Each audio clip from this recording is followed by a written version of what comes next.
कथा जिती जुने जाणते भक्त सांगती संदर्भ नाव गाव काही नक्की कोणा आठवत नाही प्रत्यक्ष पाहिल्याची ग्वाही अनेक जण देतात एका गावीचे पाटील श्रीमंत शेतीवाडी राजशाही थाटात मोठ्या क्षेत्रावर ऊस क्षेत्र लागण केली होती त्यांनी उसा शेजारीच मामांचा तळ मुक्काम्याशे जवळ अनावधानाने 2-4 बकरी शिरती लागणीत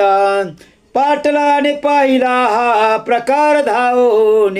काठीने करती प्रहारा एका लानग्या कोकरावर कोकरू तात्काळ आडवे होई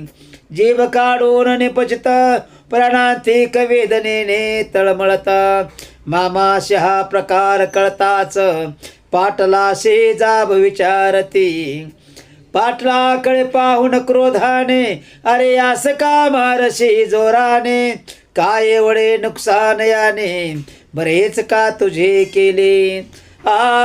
तू मागशील तुझके देतो पैसे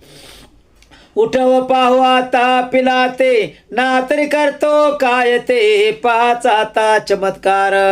पाटील अजून कुऱ्यात म्हणे मामाशीच तोऱ्यात असे पैसे देणारे खूप पाहिलेत जरीचा फेटा बांधणारे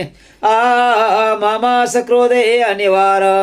पाटला असं म्हणते अरे मुजोरा तुझा सर्वस्वाचा मातेरा क्षण एक नाही लागणार पाटलाच्या वाड्याकडे करुणे हात भंडारा फेकते एक चिमुट तोच वाड्या साग लागली सांगत एक नोकरे धावत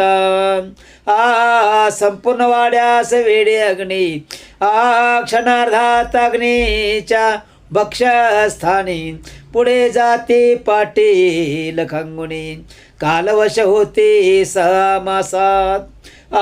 मामा बोलते भक्त काही क्षणी संपूर्ण सृष्टी करे भस्म जाळुनी जरी डोळ्याची लववेन पापणी याद राखोनी असा सर्व तुम्ही सर्व लेकरेच माझी हकना हक मराल म्हणून जगी हे ओळखून वावरा जगी नाही तरी खैर नाही आत्मापूर समाधी मंदिरावर उंबरट्याशी चौकटी